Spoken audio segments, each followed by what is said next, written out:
1번 아주 대표적인 문제이기도 하고 그냥 가장 기초적인 문제이기도 하고 그런데요. 일단은 보시면 우리가 항상 좀 다룰 일이 없긴 했어도 그래도 생각해 줘야 되는 게 우리 압력이라고 하는 게 우리 U자관에다 물을 넣었을 때 양쪽의 수면 높이가 같아야 되는 이유가 뭡니까? 그쵸? 양쪽에서 누르는 압력이 같기 때문이에요. 근데 그건 이제 오픈된 관에서니까 둘 다 대기압이가 작용해서 그런 건데 얘는 한쪽이 막혀 있단 말이야. 그러면 이쪽의 기체의 압력은 수은면을 기준으로 위에 있는 기체의 압력이 곧 요 수은면을 누르는 압력일 거 아니에요. 그랬을 때 얘와 이쪽의 압력을 비교하려면 요 수면의 높이를 얘를 기준으로 맞춰서 그 위에 수은기둥의 압력과 대기압을 합치게 돼야 되는 겁니다. 그러니까 무슨 얘기냐면 낮은 쪽의 수면을 기준으로 반대쪽이 남은 위쪽의 수면 있잖아요. 그만큼 더 압력으로 계산해 줘야 된다는 거지. 그러니까 예를 들면 가가 그냥 간단하게 해결되는 게 가에서는 오른쪽에 위에는 1기압의 N2란 말이에요. 그리고 거기다 76cm의 지지가 있으니까 결국 수은의 끝이 오른쪽에 작용하는 압력은 총 압력은 2기압으로 봐야 되는 거지. 근데 결국은 이 J자관 안에 수은이 멈춰 있어야 되기 때문에 그럼 왼쪽에 헬륨의 압력도 2기압이었어야 돼요. 자, 그 얘기는 헬륨이 현재 300ml일 때를 기준으로 2기압입니다. 그러면 별도의 계산을 해야 할 필요는 없지만 자, 일부러라도 PV는 NRT를 좀 써볼게요. 자, 얘를 좀 써보려고 하면 이 문제에 맞춰서 얘를 변형시키기 가장 좋은 방식이 뭐가 되는 거냐면 온도가 일정하니까 T를 지워.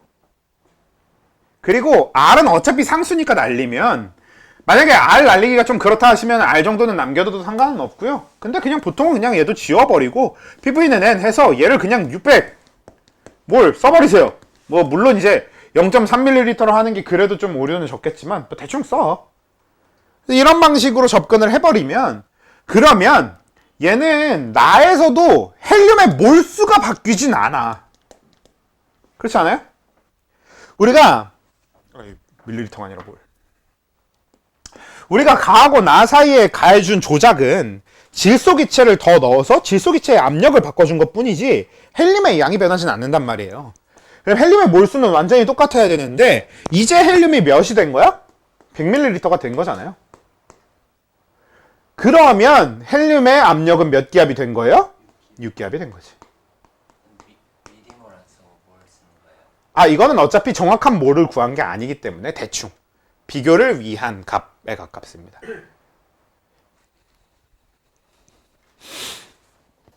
그쵸? 그러면 나에서 오른쪽 수은 기둥과 질소의 압력의 합도 6기압이 돼야 되는 건데 오른쪽 수은 기둥이 38cm잖아요. 그럼 몇 기압이야? 0.5기압. 그럼 N2가 5.5기압. 이런 식의 계산이 되는 거죠.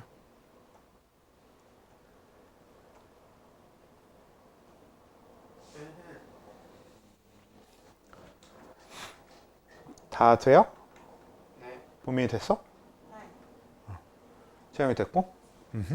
자, 그러면 다음 문제는 그러니까 거의 PV는 NRT를 이런 방식으로 적당히 잘 가공해서 문제에 대입하는 형태거든요. 그래서 7번도 한번 해볼까요?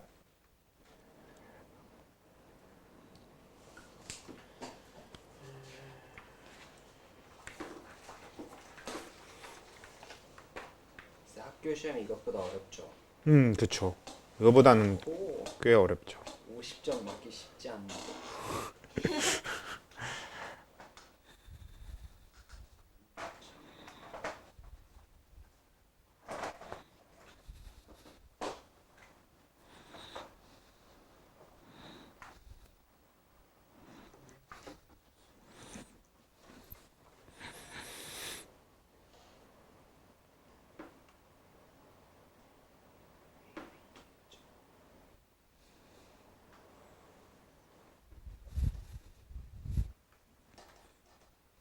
이제 대기압 고려 안 하면 있어야 되는 거 아니에요?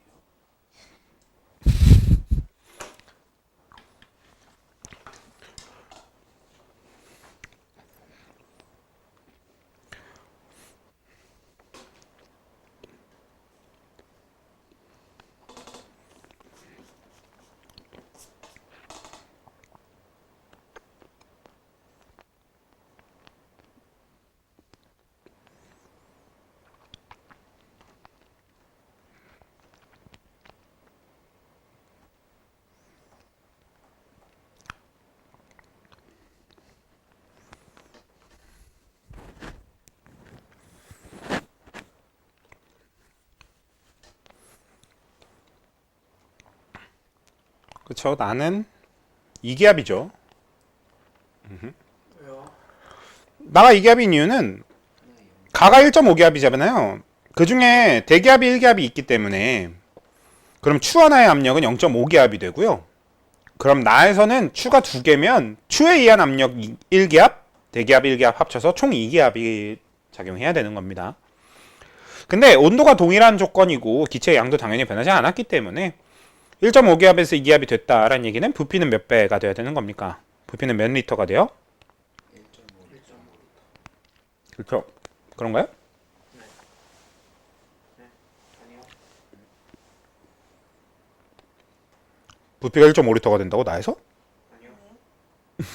0.75. 그렇죠. 4분의 3이 돼야 되는 거죠. 0.75리터가 돼야 되는 거고요. 그래서 나에서의 부피도 그렇게 정해주면 되는 거고. 그 다음에 다에서는 압력이 그대로 돼야 되는데 부피를 다시 1리터로 늘려야 된단 말이야. 그러면 온도, 얘는 이제 온도를 가지고 바꿔야 되는 거잖아. 근데 온도에서 조심해야 되는 건 뭐다? 200, 그쵸. 27도씩 그대로 쓸 생각하면 당연히 안 되고 273 더해서 300켈빈. 켈빈을 기준으로 정해야 되는 거고요. 그럼 현재 4분의 3리터였던 걸 1리터로 바꾸려면 3분의 4배, 즉 400켈빈이 되어야 되겠죠. 그렇죠? 그러니까 우리가 굳이 다 일일이 계산하려고 식에다 다 넣어서 계산한다기보다는 이건 이제 관계를 파악하는 정도의 형태로만 사용해도 충분해요. 그러니까 온도와 부피의 관계는 비례. 그러니까 온도의 배수와 부피의 배수는 같아야 되는 거잖아. 그러니까 부피를 4분의 3리터를 1리터로 바꾸려면 3분의 4배, 부피가 3분의 4배가 돼야 되는 거니까. 그럼 온도도 똑같이 3분의 4배가 돼야 되는 겁니다. 이런 식인 거죠. 간단해요. 그쵸? 간단합니다. 그래서 첫 번째 파트는 거의 다 이런 류의 문제예요. 그래서 여기는 크게 어렵진 않을 거예요. 그래서 딱 요렇게 2개만 풀어보고 아니다. 넘어가려고 했는데 8번은 맞추기 어려운 문제라기보다는 하고자 하는 얘기가 꽤 있거든. 그래서 8번 문제는 한번 좀 지금 또 시간 드려볼 테니까 잠깐 풀어보시고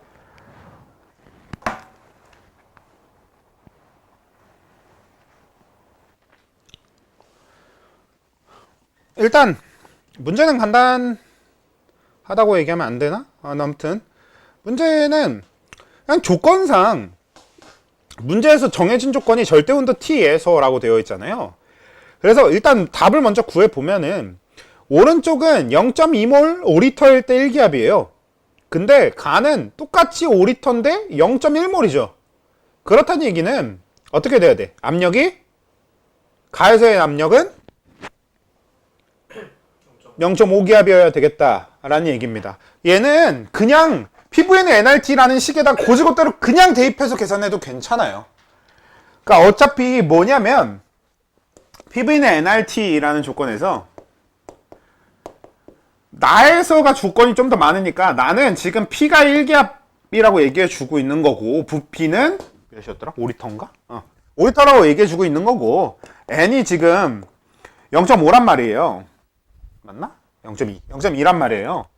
그럼 다 대입을 하게 되면은 그러면 RT 지금 문제에서 고정으로 정해진 값으로 정해진 그러니까 얘네들은 고정값이잖아. 절대온도 T는 변하지 않는다고 했고요. R은 원래 상수고요.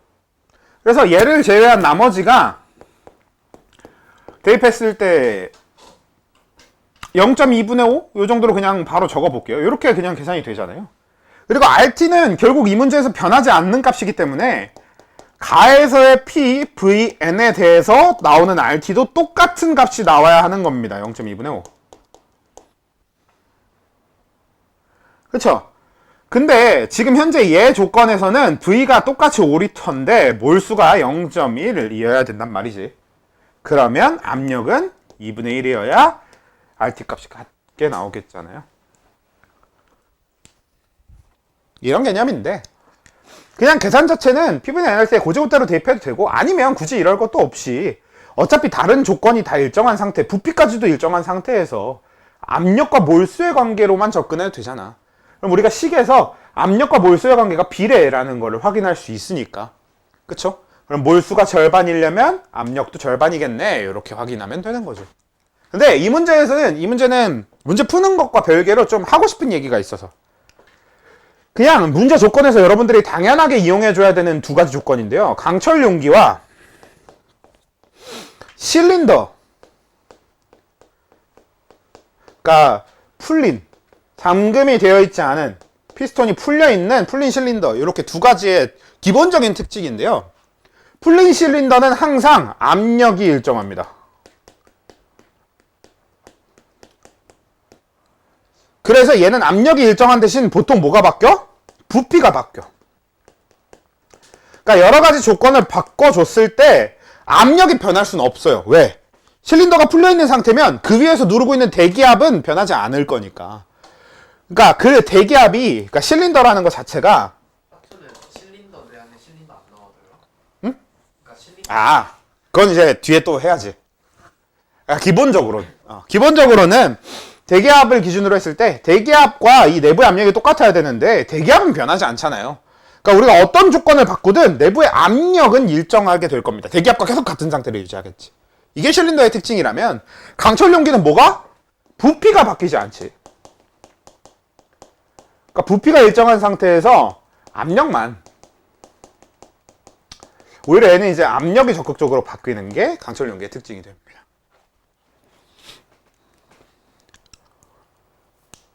왜냐면 우리가 조건을 바꿔줬을 때 온도가 변하는 건 말이 안 돼. 온도는 오히려 우리가 조작해주는 조건에 가깝거든요.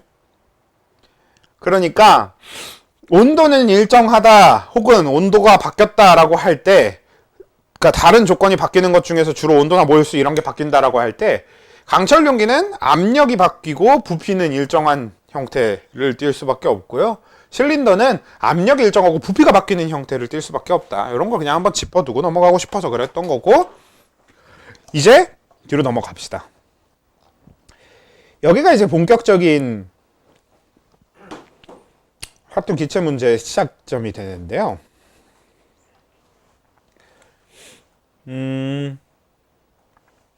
그래도 아주 간단한 문제도 있어요. 아주 간단한 문제 저거부터 해볼까요? 그 31쪽에 1번 그냥 그거부터 한번 해보자.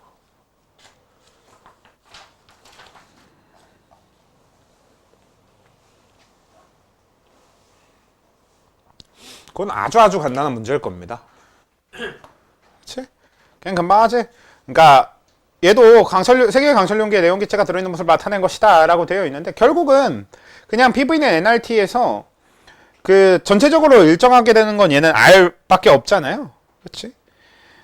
그러면 결국 얘네들을 비교하는 건 뭐 몰수도 비교를 해야 되겠고, 몰수를 제외한 건 적혀있는 그대로 사용해주면 되니까, 보통 이제 이런 건 뭐 적당히 알아서 잘 하셨겠지만, 만약에 이거를 PV는 NRT라는 식을 가공해서 사용한다고 하면 보통 이제 이런 걸 N은 T분의 PV 이런 방식으로 가공하는 게 가장 흔하게 쓰이는 방식입니다. 뭐 R은 상수니까 지우고 안 지우고는 여러분 자유입니다. 안 지우고 하는 게 원래는 제일 정확한 방법인데, 근데 화투가 뭐 딱히 서술형이 엄청 심하지도 않을 거고 할 거니까, 그러니까 뭐 수행평가에서야 뭐 풀이과정을 적는 게 좀 나올 수는 있어도, 근데 그런 것도 뭐 R 그때만 좀 써주면 되는 거니까 평소 연습할 때 R 계속 쓰면서 할 필요는 없잖아요. R을 1이라고 하자. 그건 안 됩니다. R은 상수지 변수가 아니라서 그렇게 정할 수는 없고요. 아무튼 그래서 이제 이런 방식으로 접근을 하면 가나 다의 몰수도 정확한 값은 아니야. 이렇게 해서 구하는 게 정확한 값은 아니지만 그래도 비교 가능한 형태의 값으로 만들어 둘 수 있는 거죠. 그러니까 가의 몰수를 300분의 2, 나의 몰수는 300분의 3, 다의 몰수는 600분의 4 이런 형태로 만들어 둘 수 있으니까 그렇게 해서 비교해 주면 되는 거고, 디귿의 단위 부피당 분자수 이런 건 이제 여러분들 뭐 잘 하시겠고. 자, 그래서 요거는 됐는데 5번이에요.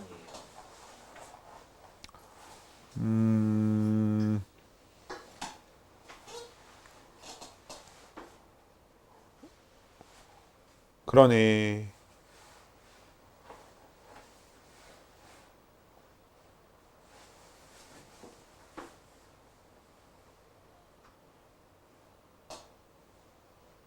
그런 것 같네요. 그러네요. 오케이. 자, 그래서 그런 식으로 하면은 아마 제 생각에는 여러분들 딱히 그 문제 하나하나 다 풀어볼 필요는 없을 것 같아요. 적당히 잘 풀만 할 것 같아서 그냥 바로 본격적인 대로 좀 넘어가 볼게요.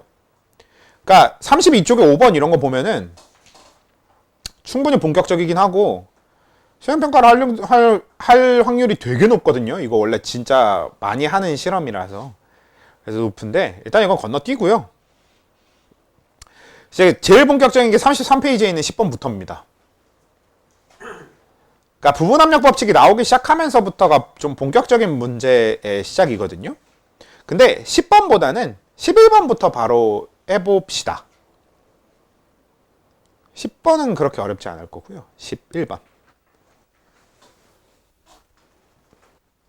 그러니까 문제 조건에서 온도는 일정하다라고 했고 R은 상수니까 PV는 N. 거의 뭐 습관처럼 제일 많이 쓰게 되는 게 하투 기체 파트에서는 제일 많이 쓰는 게 PV는 N인데, 그래서 여기서도 마찬가지로 이제 네온의 경우에는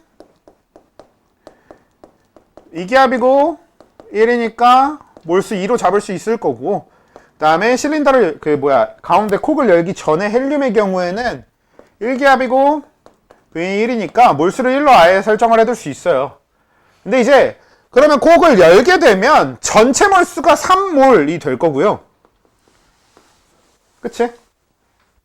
근데 전체 몰수가 3인 상태에서 전체의 압력이 1이 돼야 되거든? 그러면 전체 N이 3이고 전체 압력이 1이면 전체 부피가 3이어야 되겠죠. 그쵸? 이렇게 잡히는데 이 문제에서 필요할지 안 할진 몰라도 굳이 이렇게 이 문제 유형이 있는 김에 그러면 결국 콕을 연 이후에 네온과 헬륨이 각각 어떻게 되는지 구해보면요. 네온의 경우에는 몰수는 여전히 2인데 부피가 이제 3이 된 거거든. 우리 부피는 나눠 갖는 개념이 아니라고 했잖아요. 그렇지?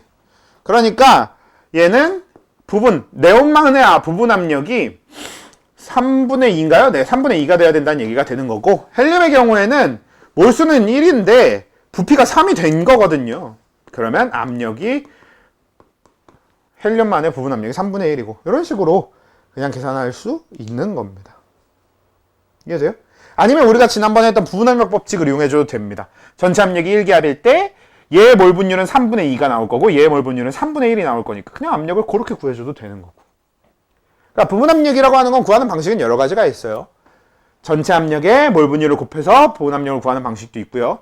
아니면 그냥 현재 조건상 전체 부피가 3, 그래서 전체 부피 3으로 바뀌었으니까 그러면 각각 성분 기체의 부피도 3이니까 몰수와 부피를 이용하면 압력이 나오는 방식으로 계산해도 되고요. 이렇게도 계산할 수 있는데 문제는 아마 보통 11번의 가장 핵심 부분은 니은입니다. 니은이 틀렸거든요. 네. 니은이 왜 틀렸어? 실린더의 부피는 2리터입니다. 그치? 우리가 지금 구한 이 V는 3, 이건 전체 부피거든요. 그 중에 왼쪽 용기의 부피 1리터가 따로 있는 거기 때문에 걔는 변하지 않는 부피잖아요. 그러면 오른쪽에 실린더의 부피는 2리터면 되는 거죠. 오케이? 전체 부피 3리터 중에서 왼쪽 용기의 부피가 1리터니까 실린더의 부피는 2리터입니다. 그래서 이제 니은 같은 경우는 그렇고요. 기억! W1하고 W2를 비교하는 건 이미 우리가 몰수를 잡았기 때문에 네온하고 헬륨은 분자량을 알고 있잖아. 그럼 질량 비교는 할 수 있는 거. 그치? 요거는 네온이니까 몇이냐? 40g인가요? 그리고 헬륨은 4g이니까 10배. 그렇죠? 그 다음에 실린더의 피스톤 위에 1.5기압의 추를 올려놓으면 네온의 부분 압력은 1기압이 된다라고 했는데, 그러면 1.5기압의 추를 올려놓으면 총 2.5기압이 돼야 되는 거죠. 응? 맞아요? 네. 실린더의 피스톤 위에 1.5기압의 추를 올려놓는 거니까 전체 압력이 2.5기압이 돼야 되는 겁니다. 그러면 얘가 2.5기압이 되면요, 굳이 뭐 이것저것 계산할 필요 없고 지금 여기 있는 얘네 부분 압력도 그냥 다 2.5배 해주면 되는 거죠. 얘는 3분의 2.5가 될 거고 얘도 3분의 5가 될 거고 이런 식인 거니까. 그치? 굳이 이것저것 계산할 필요가 없는 게 기본적으로 뭐라고? PT 곱하기 XA가 PA. 그러니까 부분압력 법칙의 가장 기본이 어떤 특정 성분 기체의 압력을 구할 때는, 부분 압력을 구할 때는 전체 압력에 몰 분율을 곱하면 되는 건데, 전체 압력이 변한다고 해서 몰 분율이 변할 이유가 없잖아요. 그러면 전체 압력이 변한 만큼 그 배수만큼 똑같이 부분 압력도 변화해야 되는 게 맞잖아요. 그러니까 그냥 단순히 계산으로 접근해서도 다 풀려요. 근데 일부러 조금이라도 개념적으로 접근을 해봤어요. 됩니까? 고민이 됐어? 어디가? 디귿이요? 아, 그러니까 2.5기압이 된다까지는 오케이? 2.5. 그치? 아니 근데 왜요? 어디 가요? 전체 압력. 실린더의 피스톤 위에 1.5기압의 추를 올려놓으면 네, 그럼 2.5기압에. 2.5기압이 되잖아요. 그쵸? 그러면 그게 전체 압력이 2.5기압이 된다는 얘기긴 해요. 네. 그치? 그럼 전체 압력이 2.5배가 돼야 되지. 그러면 전체 압력이 2.5배면 자, 요게 우리 부분압력 법칙 식이란 말이야. 근데 전체 압력 곱하기 몰 분율이 특정 물질의 부분 압력이지. 네. 근데 전체 압력이 2.5배인데 몰 분율은 변해 안 변해? 안 돼. 안 변해. 어차피 얘 2몰 얘 1몰 고정이니까. 네. 그러니까 몰 분율은 어차피 불변이라서 얘가 2.5배면 얘도 2.5배. 아, 그래서 그냥 얘 전체 압력이 2.5배라면 각 부분 압력도 그냥 2.5배 해주면 된다는 얘기입니다.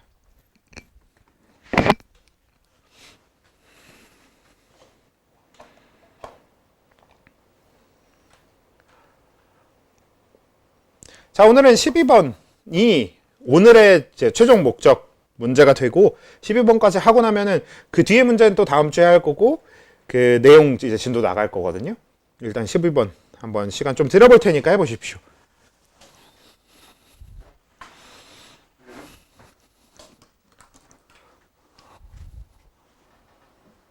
같이 할까요? 네.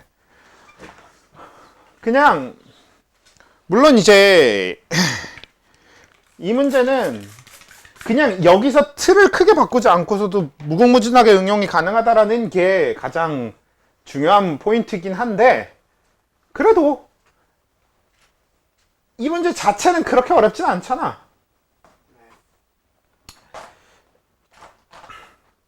이 문제도 마찬가지입니다. 제일 메인으로 쓰는 건 PV는 N이 될 것 같아요. R은 상수니까 또 똑같이 버려놓고 다음에 문제 조건에서 온도는 일정하다라고 줬기 때문에 T도 버려놓고 그럼 우리는 PV는 N을 적극적으로 이용하면서 문제를 풀어주면 되는데 자 헬륨 자 얘는 조건을 차례차례로 맞춰 나가 볼게요.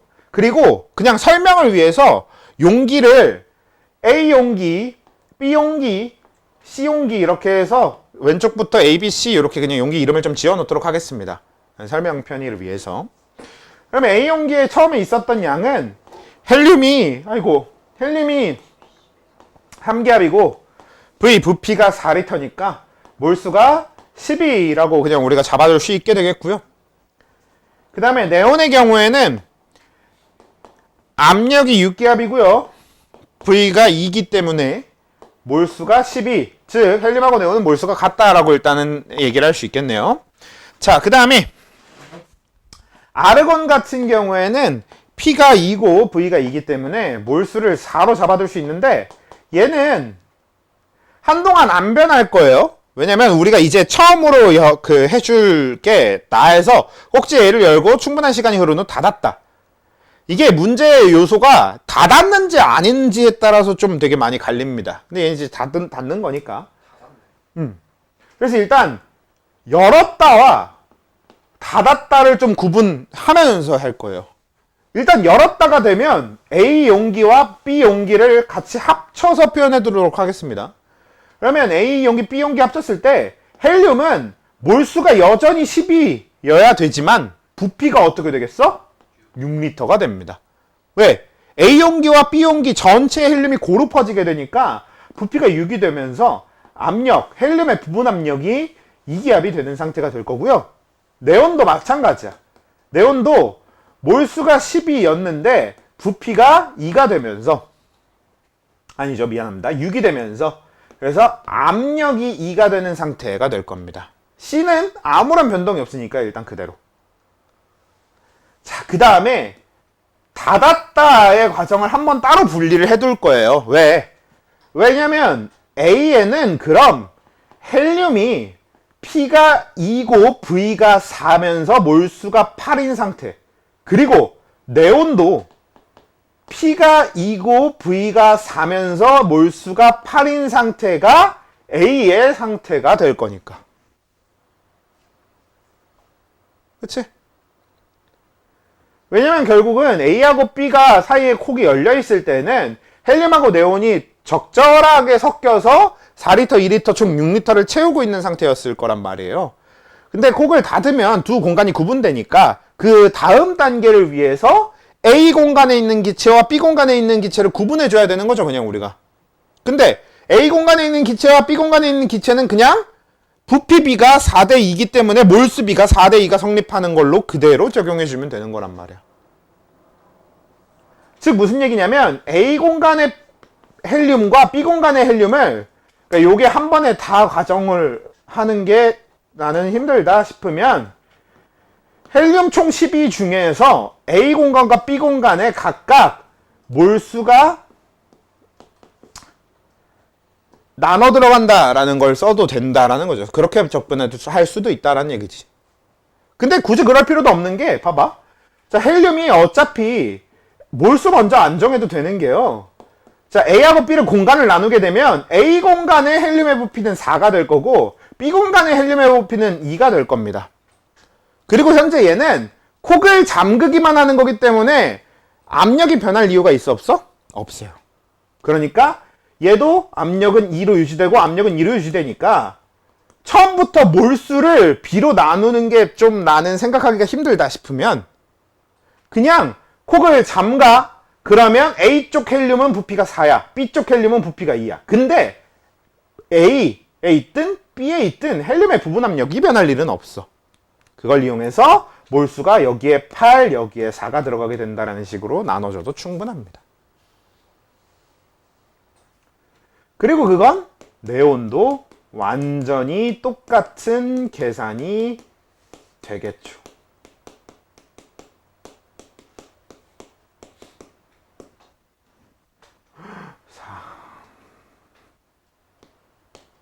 그렇죠? 그리고 이렇게 나눠줘야 되는 가장 큰 이유가 뭡니까? 이제 콕 B를 열게 되면 요렇게를 가지고 해야 되는 거니까 그런 거지. 그러면 콕 B를 연 이후, 즉 B 플러스 C에 들어있는 것만 빠르게 정리를 마무리를 해보면 헬륨의 경우에는 자, B하고 C를 섞는 과정에는 헬륨의 몰수가 변하지 않을 거라 4몰 그대로일 건데 부피가 이제 B용기와 C용기의 합인 4가 되는 거라 헬륨의 부분 압력은 1. 그쵸? 그리고 헬륨의 물리량은 어차피 네온과 완벽하게 다 동일했기 때문에 네온 거 따로 안 구할게요. 헬륨과 완전히 동일한 값을 그대로 나타낼 거고. 아르곤도 몰수가 4몰이었고 부피가 이제 4리터가 된 거기 때문에 그러면 아르곤의 부분 압력도 1기압이 되겠네요. 이런 식의 계산이 되는 거예요.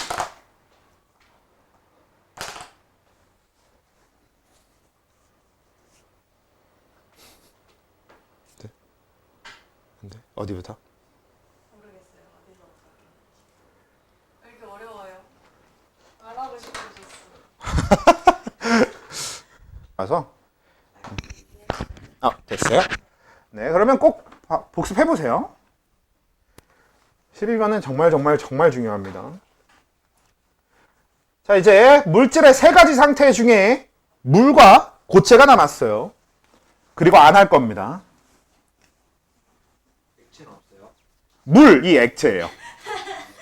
그러니까 액체는 액체 전체를 다루지 않고요. 유체역학을 할 수는 없잖아, 우리가 지금. 그러니까 액체 전체를 다루기보다는 그냥 물에 대한 것만 다뤄요. 그래서 근데 물 전체를 다 다루는 건 그럴 만한 이유가 좀 모자란 게 물 파트의 내용이 딱 그런 거예요.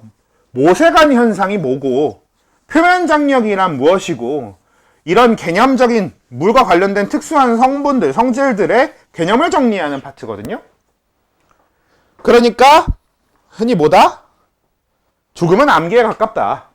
그런 내용이다 보니까 일단은 오늘은 물 중에 아주 필요한 조금만 갖다 놓고 한 다음에 바로 용액 관련된 내용으로 넘어갈 겁니다. 그래서 일단 용액의 농도부터 아예 시작을 해버릴게요.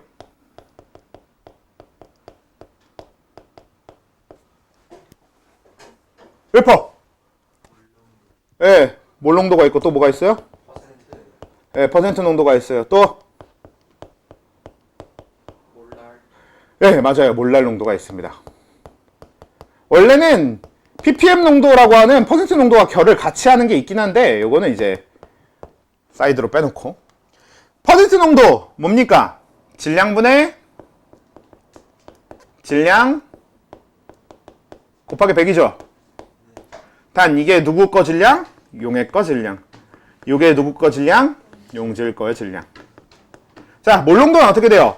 부피분의 몰수인데 얘가 누구 거 부피? 용액 거 부피. 이게 누구 거 몰수? 용질 몰수. 자, 그럼 몰랄 농도는 뭐냐면 질량분의 몰수입니다.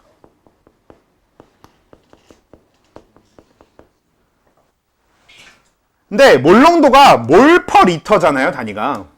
퍼센트 농도는 퍼센트고. 근데 몰랄 농도는 몰 퍼 킬로그램입니다. 킬로그램 있어요? 네. 즉, 몰랄 농도는 1kg당 들어있는 몰수를 얘기하고자 하는 거예요. 그때 몰랄 농도는 몰수는 당연히 용질 몰수가 들어가요. 근데 분모가 또 중요한 게 있어. 질량이 용액의 질량이 아니라 용매의 질량입니다.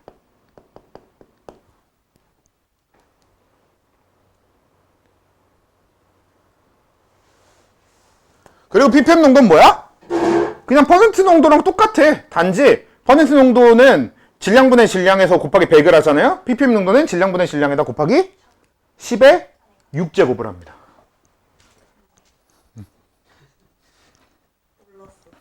10의 6제곱을 해요. 그게 ppm 농도. 보통 농도가 아주 작은 애들을 쓸 때, 질량의 비율이 아주 작은 애들을 쓸 때, 주로 제일 많이 쓰는 게 그래서 ppm 어디다 많이 써요? 미세먼지, 초미세먼지 이런 애들한테 많이 써요. 퍼센트 농도랑 똑같은 애예요? 예, 퍼센트 농도는 똑같이 질량의 비율을 표현하고자 하는 건데 단지 퍼센트 농도로 하면 값이 너무 작게 나오는 애들을 좀 더 값을 키워서 적는 용도가 ppm이에요. 저것도 한 100이에요. 아니지. ppm은 질량분의 질량 곱하기 10의 6제곱인 거지. 당연히 ppm을 쓰는 거. 또 용액분의 용질이에요. 네, 이것도 용액의 질량분의 용질 질량입니다. 그냥. 그러니까 한마디로 누가 특이한 거, 누구만 특이해? 몰랄 농도만 특이해요. 원래 용액분의 용질은 당연해. 너무 당연한 게 우리가 농도라는 게 뭐야 결국? 얼만큼 진한가를 얘기하고 싶은 거잖아. 얼만큼 진한지 얘기하는 가장 보편적인 언어가 뭐예요? 전체 중에 얼마나. 이게 원래 우리가 일반적으로 사용하는 언어잖아. 그러니까 얼만큼 진한가 농도에 있어서는 당연한 논리예요. 전체분의 일부, 즉 용액분의 용질, 이 가장 모든 기초가 되는 거지. 퍼센트 농도든 몰 농도든 ppm 농도든 결국 어떤 물리량을 사용할 건지만 달라지는 것뿐이지 용액분의 용질, 이게 변하지 않습니다. 근데 몰랄 농도는 왜 갑자기 이딴 짓거리를 하고 있느냐가 문제예요. 물론 그냥 이 농도 가지고 계산하는 게 엄청 많은데 그건 일단 식은 정리했으니까 계산은 다음 주에 해보고요. 그래서 식은 일단 이렇게 되는데 오늘 우리가 하려는 얘기는 이딴 개 같은 농도가 왜 만들어졌는가에 대한 얘기입니다. 정말 쓰레기 같잖아요. 너무 싫어. 왜? 혼자만 용액이 아니라 용매예요. 근데 왜 그런 우리가 일반적으로 얘기하는 이 농도의 논리에서 벗어나 있는 얘가 왜 만들어졌는가? 이게 그냥 묽은 용액의 총괄성이라고 하는 이 하나 때문에 만들어진 거거든요.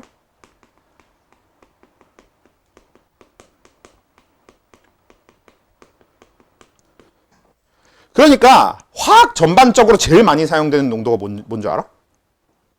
물농도예요. 여러분 일상생활에서 가장 많이 사용되는 농도가 뭐게? 퍼센트 농도랑 ppm 농도입니다. 우리가 보편적으로 제일 많이 쓰는 거 퍼센트 ppm, 화학에서 제일 많이 쓰는 거 몰농도. 그러니까 몰랄 농도는 왜 있냐? 저 묽은 용액의 총괄성의 계산을 위해서만 존재합니다. 그걸 제외하고는 그 어디에도 가치가 별로 없어요. 왜냐하면 이 몰랄 농도는 뭘 정확하게 얘기해 주냐면요. 용매, 그 중에서도 어차피 우리가 이 몰랄 농도를 다루는, 화투에서 다루는 영역은 물을 용매로 두거든요, 대부분. 그렇잖아. 우리 여태까지 물이 용매가 아니었던 경우는 개념적으로는 있어도 어떤 계산을 시킨 적은 없잖아요. 그러니까 결국은 물인데 물한테 용질이 얼만큼 영향을 주느냐가 몰랄 농도가 얘기하고자 하는 바예요. 그러니까 용질이 물에 영향을 주는 거, 이게 지금부터 할 이 묽은 용액의 총괄성에 대한 얘기입니다. 이런 얘기를 할 때는 그럼 이거는 몰랄 농도가 의미가 있어 보이지 않아? 물의 양이 얼마나 있고, 그래서 그 정해진 양의 물에 용질이 얼만큼 들어있느냐, 이게 용질이 물한테 얼만큼 영향을 줄 거냐를 결정하는 얘기는 될 거 아니에요. 오히려 이건 분모에 용액을 집어넣잖아? 그러면 분모의 값까지도 용질의 영향을 받아버리지. 근데 지금 저기에 보이는 것처럼 용매분의 용질을 해버리면 이건 어떻게 돼? 영향을 받을 용매와 영향을 줄 용질의 비율만 정확하게 표시할 수 있지. 이런 용도로 만들어진 게 몰랄 농도예요. 왜 그러냐? 자, 이걸 얘기하기 위해서는 이제 물의 가장 기본 특징인 증기압력에 대해서 먼저 정리해야 됩니다. 자, 증기압력이라고 하는 건 스팀, 말 그대로 진짜 증기의 압력이거든? 그러니까 증기가 뛰게 될 압력이에요. 근데 이게 제일 특이한 게 증기의 압력인데 기체의 압력이 아닙니다.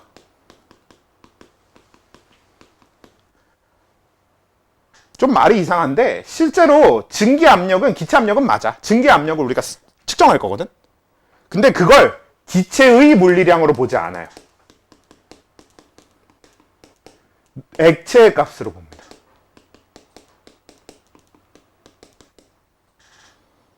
자, 이 얘기를 이제 해봅시다. 자세히 더.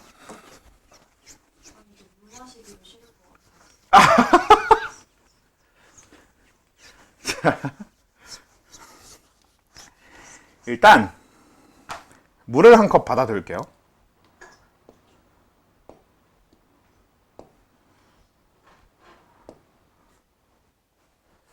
자, 그러면 이 받아둔 물에서는 무슨 일이 일어나죠? 우리 화원에서도 다뤘다. 자동이온화? 자동이온화도 일어나죠. 증발? 네, 근데 그쵸, 증발이라는 얘기를 좀 더 하고 싶었죠. 우리가 증발의 원리를 간단하게 그때 정리를 해봤었어요. 증발의 원리는 뭐였냐면 이 물 분자 중에서 좀 더 이 평균 에너지에서도 우리 이제 평균이란 게 그렇잖아요. 평균을 기준으로 그거보다 성적이 한참 높은 학생들도 있는 거잖아. 그런 것처럼 평균 운동 에너지에서 좀 더 많은 운동 에너지를 가진 쪽들은 이 표면 방향으로 운동을 하면 그대로 뚫고 나가서 대기 중으로 수증기로 그냥 기화돼 버릴 수 있더라. 이게 원래 우리 증발의 가장 기초적인 내용이란 말이에요. 근데 그럼 내부에서의 기화는 왜 안 돼요? 물이 막지 않을까요? 물이 막아요. 맞아요. 근데 만약에 실제로 내부에서 기화가 성공해서 내부에 수증기가 만들어졌다고 가정해보자. 그래도 결국은 그 만들어진 수증기가 밖으로 배출될 수가 없는 구조예요. 자, 왜냐? 안에서 수증기로 기화가 일어났어. 그러면 안에 수증기가 모인 이 공기 방울이 생기겠죠? 수증기 방울이 생깁니다. 자, 근데 이 수증기 방울 안의 압력은 수증기의 압력만큼이겠지. 근데 이 수증기 바깥에서 누르는 압력은 물의 압력만 있나? 그치, 대기압이 있어요. 자, 대기압을 우리 평범한 상태인 1기압으로 가정해 볼게요. 근데 1기압은 원래 몇만큼이에요? 너네 물로 따지면 1기압이 몇 미터? 그쵸, 10m 물기둥이에요. 우리가 물기둥 10m만큼의 압력이 대기압 1기압이에요. 즉, 이 안에 있는 이 수증기가 띄게 되는 압력이 1기압과 비빌래야 비빌 수가 없을 겁니다. 당연히, 기본적으로. 그럼 풍선 내부의 압력이 그 풍선 내부 압력보다 훨씬 강한 힘으로 밖에서 풍선을 눌러. 그럼 어떻게 될까? 터져요. 그러니까 이 공기방울이 형성됐다가도, 이 수증기방울이 형성됐다가도 결국 대기압을 견디지 못하고 바로 터져버리면 수증기가 물과 만나면서 바로 다시 다 물로 돌아가 버린단 말이야. 그래서 내부에서의 기화가 불가능한 구조입니다. 그래서 증발, 표면에서의 기화만 일어나요. 일단 여기까지 이해됐어요? 자, 근데 이 안에서 만들어지는 수증기의 압력이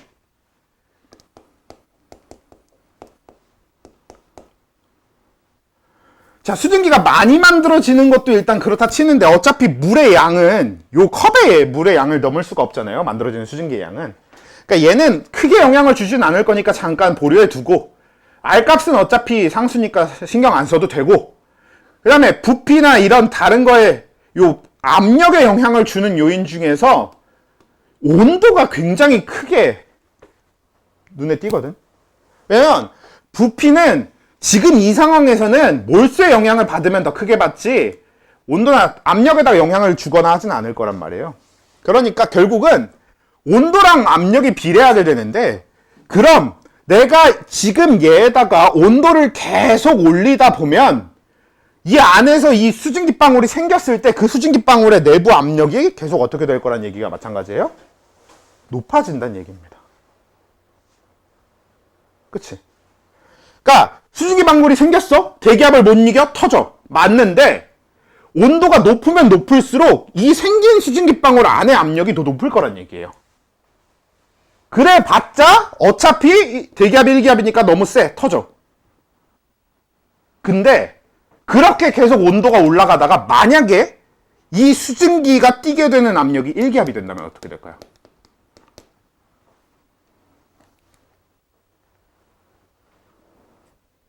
터져요. 안 터지지. 물의 압력 있잖아요. 아니, 물의 압력은 이거는 10m에 비해서 너무 작아서 크게 영향을 주지 못하니까.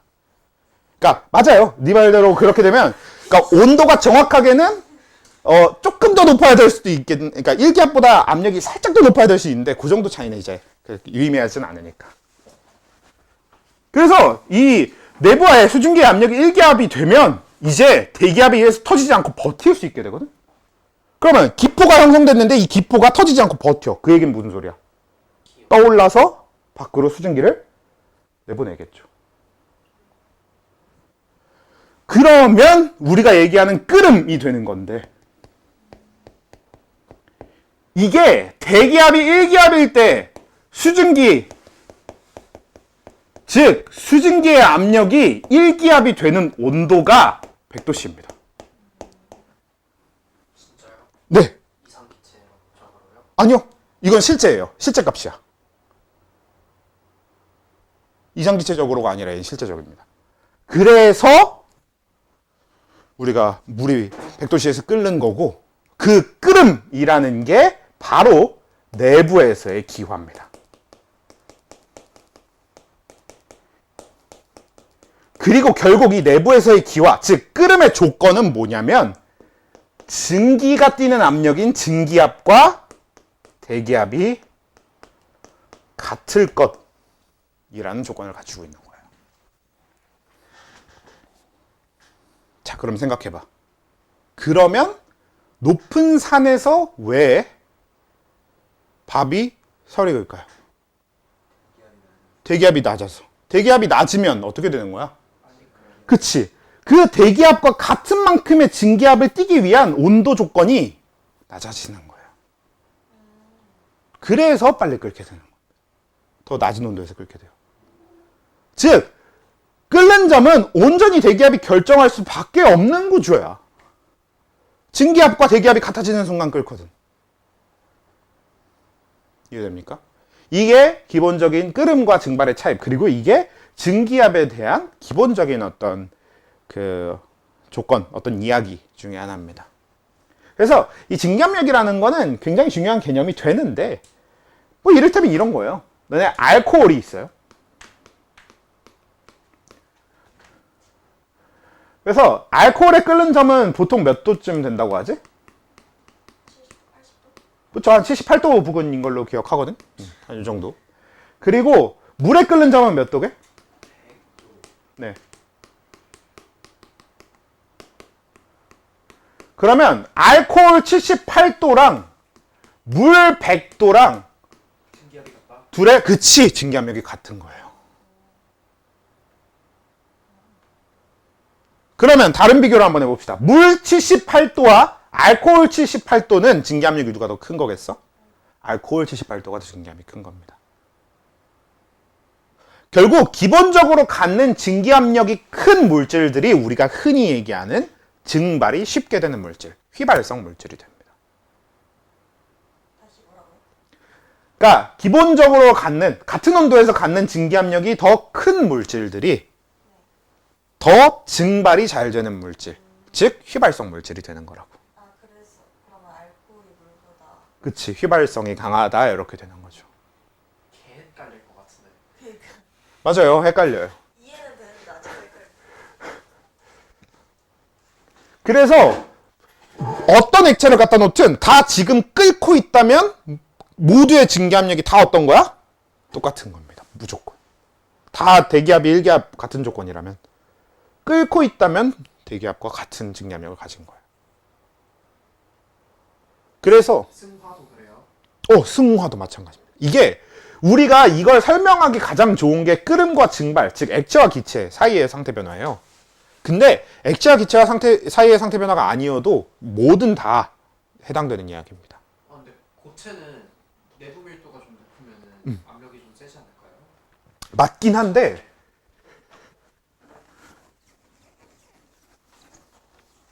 맞긴 해. 근데 이제 물론 이제 끓음이라는 게 따로 존재하진 않아요.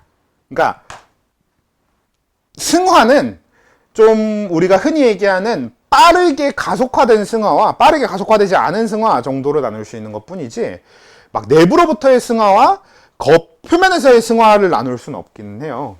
근데 그래도 우리가 이거를 이런 논점을 그대로 고체에도 가져갈 수 있다라고 얘기하는 이유가 뭐냐면 이거 몰라도 돼. 이거는 지금 광북은 할 확률이 높은데 광북이 아니면 안 할, 절대로 안 할 이야기라서 원래 몰라도 될 만한 이야기예요. 근데 그래도 얘기가 나온 김에 잠깐 정리를 해보면 상평형 그림이라는 게 있어요. 그게 증기압력 곡선이라는 이름을 또 똑같이 가지고 있는데 이게 물의 증기압력 곡선이거든요. 뭐예요 저게? 함수는 아니고 그냥 그래프보다는 그림에 가까워요. 그래서 상평형 그림이라고 해요. 자, 얘가 뭐냐면 요게 X축이 온도고요. Y축이 압력이고요. 그리고 얘는 이 선이 갖는 의미를 갖고 있는 게 아니라 이 선을 기준으로 여기가 물, 여기가 수증기, 여기가 얼음, 이 조건을 나누는 기준선이 됩니다. 이게 상평형 그림이에요. 소화는 절대 시험을 이걸 진도는 나갈 거겠지 당연히. 근데 시험은 안 볼 거예요. 중간고사만 보면 여기는 안 들어갈 수가 없어. 광명은 잘 모르겠어. 광복은 확실히 할 거고. 근데 요게 이제 상평형 그림이라는 건데 요 상평형 그림에서 얘가 Y축이 압력이잖아. 그러면 Y축 값이 1기압이 되는 전지만 선을 딱 긋잖아? 여기거든? 이때 그럼 물도 압력을 낮추면 승화시킬 수 있는 거예요? 맞아요. 승화는 아니고 얼음에서 수증기 못 시켜요? 얼음에서 수증기 가능해요. 맞아요. 그리고 여기 100도씨 이렇게 되는 겁니다. 그러니까 우리가 1기압이라는 조건에 선을 그어 놓으면요. 여기서 요거보다 온도가 낮으면 얼음, 요거보다 온도가 높으면 물이잖아. 그러니까 그 기준이 되는 요 선과 요 1기압 선이 만나는 여기가 0도씨예요. 어느 점이 되는 거지. 여기 100도씨. 근데 이게 결국은 증기압력 곡선. 실제로 이제 얘가 이때의 압력이 곧 증기압력이 되는 거잖아요. 근데 그게 얼음에도 똑같이 성립하는 거니까. 그래서 이건 압력을 더 낮춰서 얘기하면 얼음과 수증기 사이에서도 똑같이 얘기할 수 있게 됩니다. 실제로 쓸 일은 거의 없어요.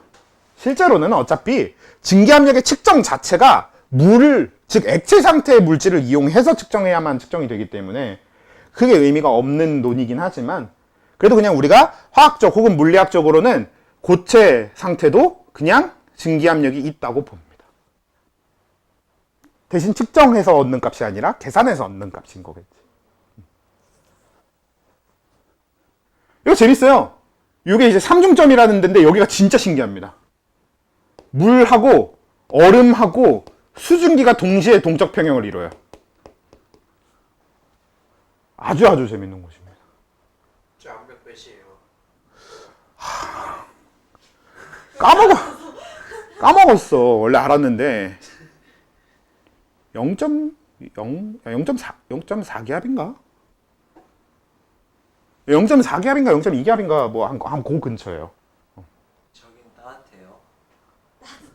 따뜻하고 추운 거랑은 전혀 상관없지. 따뜻할 것 같잖아. 근데 삼중점은 그치 0도씨보다 높은 온도니까 따뜻한 비교적 따뜻한 온도겠지.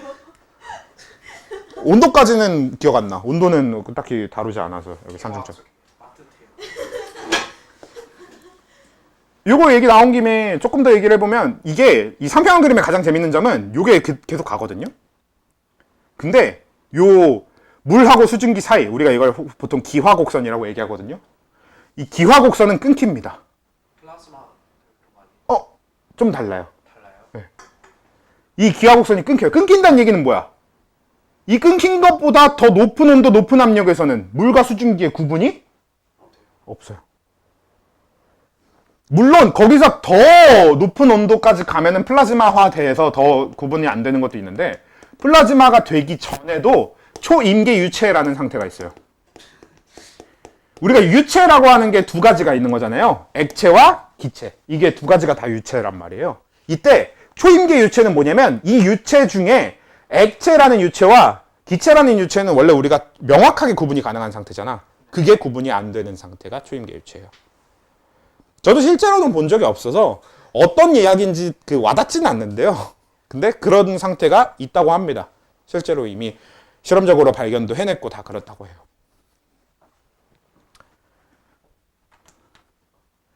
아무튼 그래서 이제 이 증기압력이라는 개념은 일단 어디에든 다 사용은 할 수 있어. 다만 설명 자체가 증발과 끓음의 영역에서의 설명이 가장 직관적으로 와닿고 편하니까 거기서 설명을 하는 겁니다.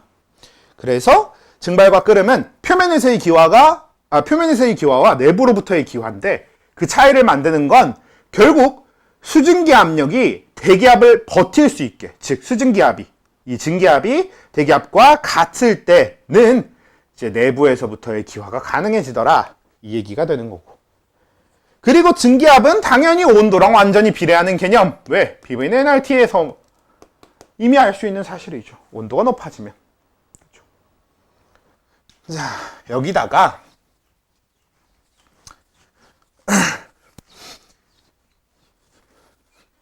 이 증기압을 측정하는 방식은 아주 재밌어요. 별게 아니야. 되게 쉬워. 어떻게 하면 되냐면 물을 받아. 뚜껑을 덮어. 그리고 아니요. 동적평형을 이뤄요. 동적평형이 될 때까지 냅둬.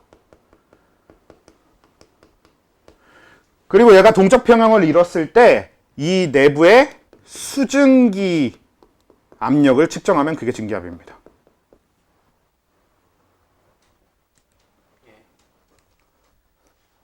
이게 측정하는 방식이 이런 것뿐이지 실제로 이렇게 해서 측정하잖아? 그럼 아까 얘기한 그 기화돼서 잠깐 생긴 기포의 압력과 완전히 똑같이 나온다고 해요.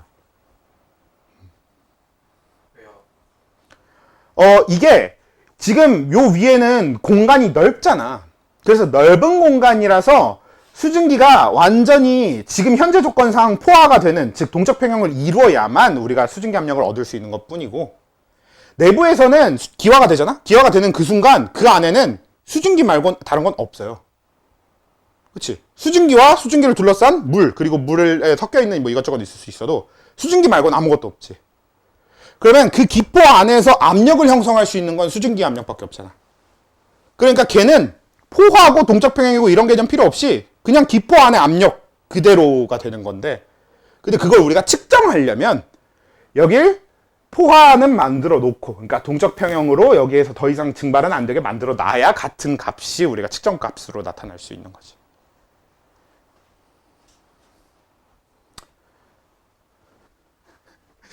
개떡같지만 일단 그래요. 그래서 수증기압의 측정 방식은 이런데, 결국 측정 방식보다는 사용 방식, 이게 중요한 겁니다. 오케이? 그래서 정리해보면 증기압력이라고 하는 건 말 그대로 증기가 뛰는 압력이야. 근데 이게 왜 중요한 거냐? 증발과 끓음을 가르는 가장 중요한 특징이라서 그래. 증기가 뛰는 압력이 대기압과 같아질 때가 끓음의 조건이거든. 오케이? 그리고 여기서 아주 핵심적인 부분이 묽은 용액의 총괄성으로 이어지게 됩니다. 자, 왜냐면 우리가 순수한 물이 아니라 이번엔 이 물에다가 용질을 넣어줬다라고 생각해 봅시다. 자, 그럼 용질을 넣어주게 되면 이 물 분자가 용질 분자의 증발을 도울까요? 막을까요?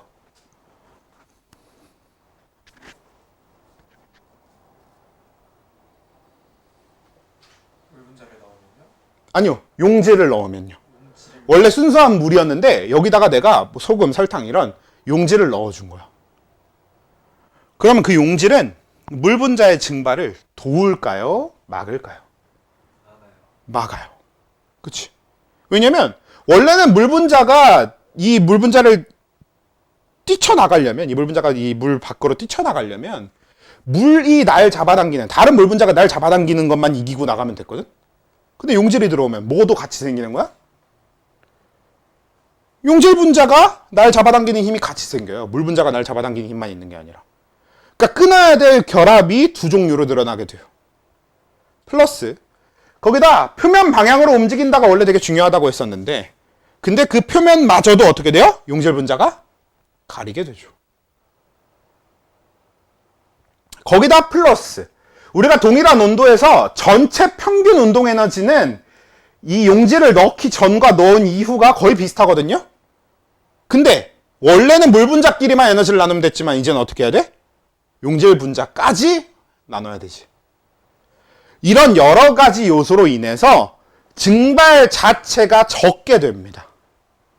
그리고 증발이 잘 안 일어난다는 얘기는 이 중에 수증기에 뭘 직접적으로 건드릴까요?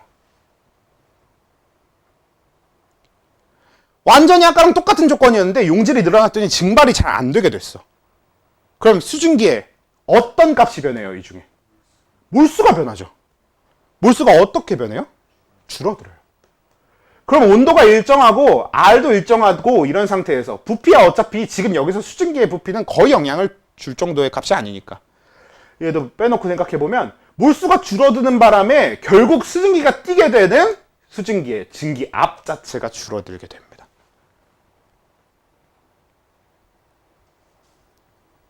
증발이 안 되게 돼. 그래서 수증기가 뛰는 압력도 약해져가 되는 거지. 그 얘기는 곧 뭐다? 묽은 용액의 총괄성. 첫 번째, 증기압력 내림.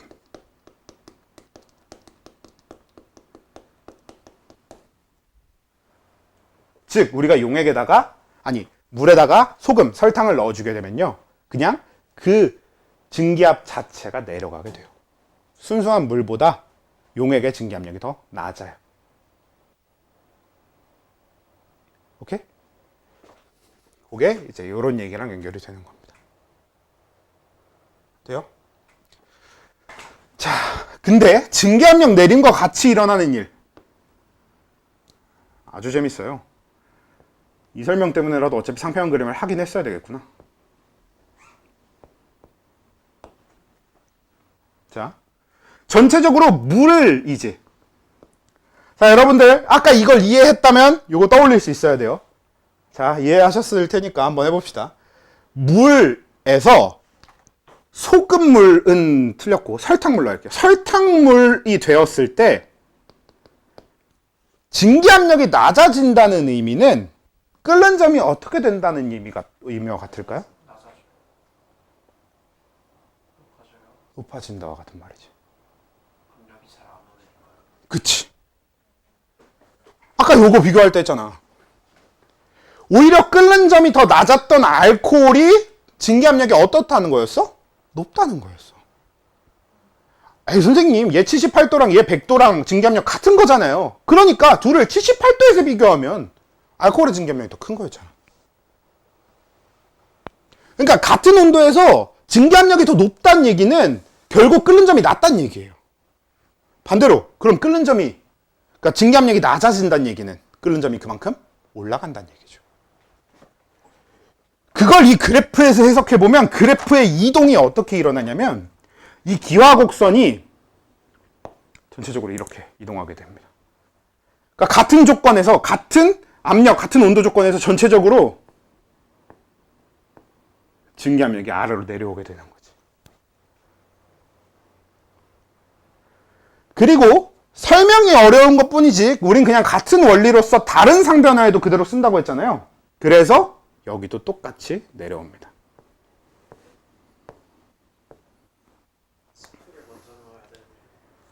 비슷해요. 맞아요. 스프를 먼저 넣어야 되는 이유. 실제로 스프를 먼저 넣냐 면을 먼저 넣느냐가 라면의 맛을 결정하진 않거든요. 근데 스프를 먼저 넣으면 면이 빨리 익습니다. 스프를 먼저 넣으면 어떻게 돼? 증기압력이 내리면서 끓는 점이 올라가요. 네, 그래서 그 물에 끓는 점이 올라갔기 때문에 면이 빨리 익습니다. 진짜 둘이 동시에 끓이면 빨리 끓어요. 오, 예. 완전히 동일한 열원에 완전히 똑같은 조건에서 실험해보면 실제로 더 빨리 끓어요.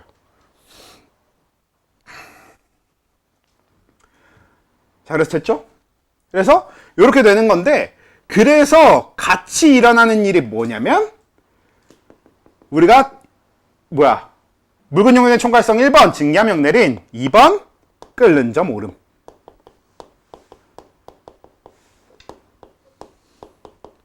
(3번) 어는 점 내림.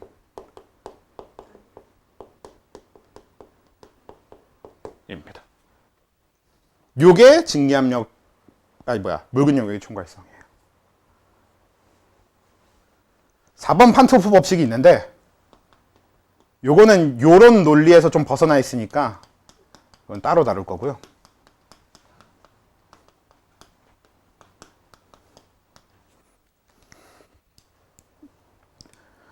그래서 요 네 가지가 묽은 용액 총괄성인데 그 중에서 요거 빼고 이 세 가지가 요 한 가지, 이 증기압력의 변화, 증기압력 내림 이 자체로 다 설명되는 원리가 돼요. 증기압력이 내려가면 당연히 같이 끓는 점은 같은 압력 조건에서 더 높은 온도에 가야 끓을 수 있게 되고 더 낮은 온도에 가야 얼 수 있게 되는 거지.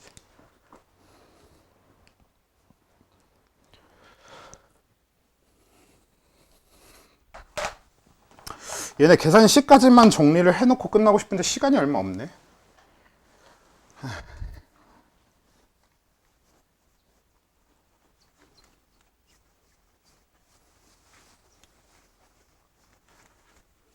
식을 정리만 하고요. 디테일한 내용을 다음 주에 잡는 걸로 하자.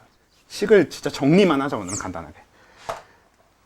여기서 얘기하는 식 정리라는 게 결국 뭐냐면 우리는 이걸 이론적으로 이해한다 해서 멈출 생각이 없어요. 화투는 원래 그렇지 않아요. 이론적으로 이해한다 해서 멈추는 법이 없습니다, 원래.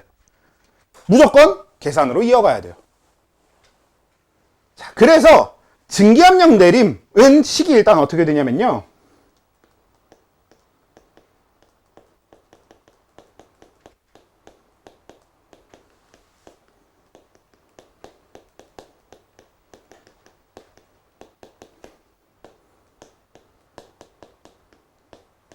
일단 좀 적을게. 아이고.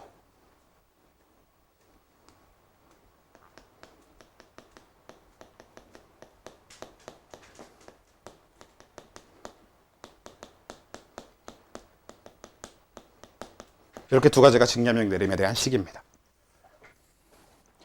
종류의 관계 없이 똑같아요? 예. 아니요. 그거는 그렇진 않은데 일단 그 설명을 하다 보면 완성이 될 거예요. 용질의 종류에는 관련이 없어요. 자, 여기서 이 델타 P를 결정하는 요쪽으로 얘기할게요. 왜냐면 이게 증기압력 내림 법칙이고 이건 이제 그래서 그 결과적인 용액 증기압력 구하는 방식이거든요. 근데 우리가 증기압력 내림을 구하는 건 어떻게 구하면 되냐면 용매 증기압력에서 용액의 증기압력을 빼면 돼요. 얼만큼 내려가는지를 구하는 거니까. 근데 그게 실제로 어떻게 되냐면 용매 증기압력에서 용질이 얼만큼 방해하고 있는가의 비율을 곱하면 그게 증기압력 내린 것과 정확하게 비례합니다. 근데 여기 들어가는 게 용질의 몰분율이에요. 즉 용질의 몰수가 들어가는 거지. 즉 그러니까 용질의 종류에는 관련이 없어요. 단 용매의 종류에는 영향을 받아. 왜? 용매의 종류가 어디에 영향을 주니까? 그냥 용매 증기압력 자체에 영향을 주기 때문에. 이게 용매마다 증기압력이 서로 다르거든요. 그래서 얘 값이 용매의 종류에 의해서 결정이 되는 건데 얘는 용질의 종류와 전혀 상관이 없는 거고 이렇게 되는 거죠. 소금 넣나 설탕 넣나? 맞아요. 소금 넣나 설탕 넣나 똑같아요. 틀린 말인데 그거 틀린 것도 다음 주에 합시다. 한 김에 그냥 하자. 소금이랑 설탕이 왜 틀리냐면 지금 묽은 용액의 총괄성에는 조건이 붙어 있어요. 용질이 비전해질이고 비휘발성일 것을 전제라고 하거든요. 그래서 아까 소금물에서 설탕물을 바꾼. 네, 맞아요. 소금물은 좀 얘기가 다르거든. 이온 결합이면 안 된다는 소리예요? 맞아요. 전해질이면 다 안 돼요. 공유결합이어도 그 분자 중에서도 전해지는 애들 있잖아요. 그러면 안 돼요. 근데 비휘발성은 간단해. 휘발성이 뜻이 뭐냐면 물보다 증발이 잘 되는 것이거든요. 그래서 물의 증기압력에 영향을 줄 수가 없어. 먼저 증발돼. 먼저 지가 다 증발을 해버리기 때문에 물의 증기압력에 크게 영향을 주거나 그걸 우리가 계산해낼 수도 없고 그 수치화할 수도 없어요. 측정할 수가 없어요. 그래서 비휘발성일 것은 이게 그냥 의미가 없어지기 때문에 의미가 없는 건데 비전해질은 이게 못 쓴다는 아니고요. 쓸 수 있는데 그대로 쓰면 안 된다예요. 왜냐면 자, 설탕의 몰분율이 4분의 1이고 NaCl, 소금의 몰분율이 4분의 1이라면 우리는 여기 대입해야 되는 이 X 용질에는 뭘 대입해야 되냐면 설탕은 4분의 1을 대입하면 되지만 NaCl은 4분의 1을 대입하면 안 됩니다.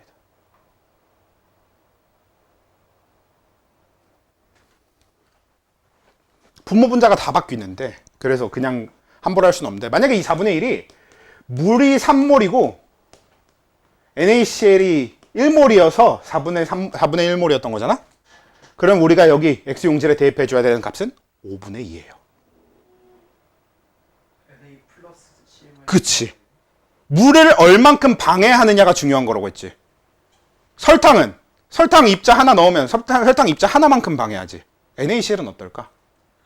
하나를 넣으면 Na 플러스가 한 번, Cl 마이너스가 한 번. 이온의 수만큼 방해하는 거잖아.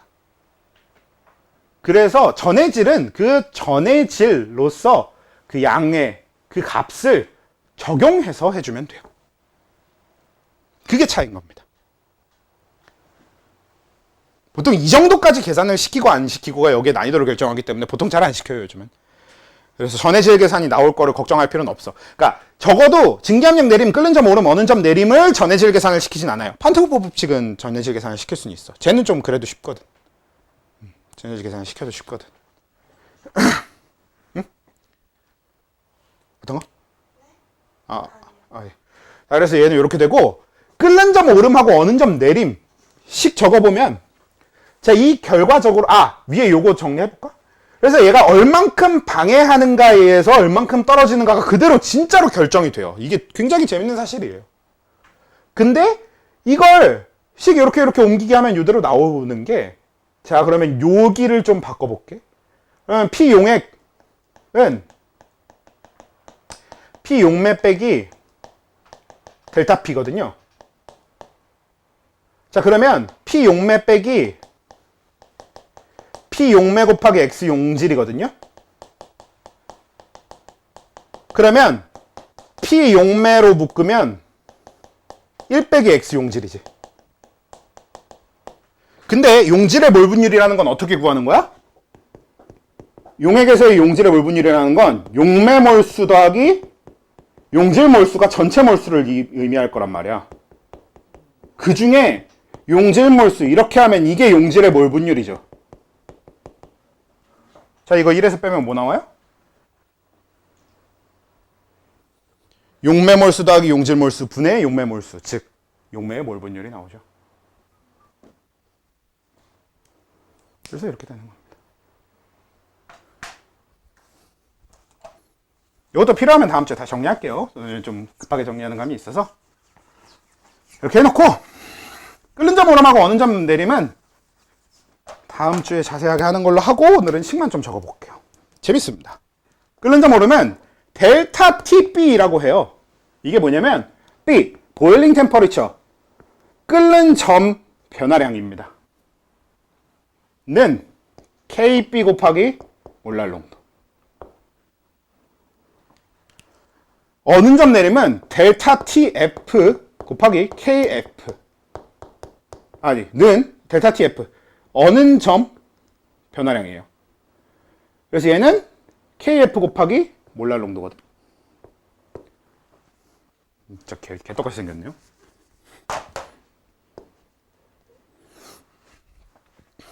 판투 법칙은 다음 주에 할 거고. 자, 요게 두 개가 식인데, 여기서 KB, KF는 뭐냐면, KB는 몰랄 오름 상수. 단어가 무슨 뜻이냐면, 몰랄, 1몰랄 농도당 오름, 올라가는 상수예요.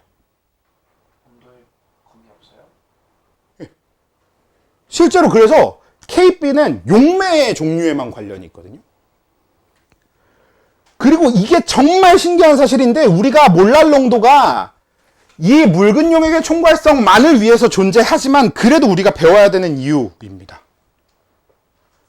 정말 우연히도 용매 질량분의 용질 몰수, 즉 아까 우리가 얘기한 결국 이 용질이 용매를 얼만큼 방해할 거냐, 얼만큼 영향을 줄 거냐를 나타내는 이 비율, 이 몰랄 농도를 정하잖아?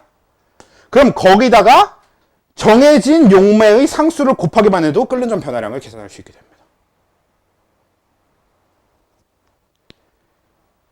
몰랄 농도, 우리가 이 조건을 만족하는 농도를 찾아냈다에 가까운 거예요. 우리가 몰랄 농도를 이용하는 이유는 딱 이거 하나입니다. 이 끓는 점 오름, 어는 점 내림에 정확하게 맞아 떨어지기 때문에 쓰는 거예요. 이 외에는 몰랄 농도를 쓸 일 자체가 없습니다.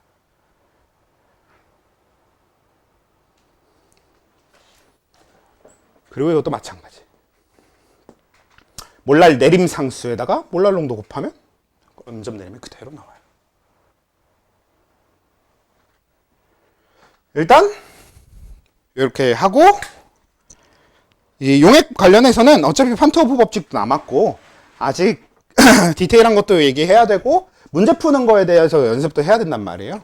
그러니까 용액은 오늘 일단 내용적으로는 마무리를 한 거고 끝낸 거고, 용액에 대한 더 자세한 내용은 다음 주에 다시 더 마무리를 지어 봅시다.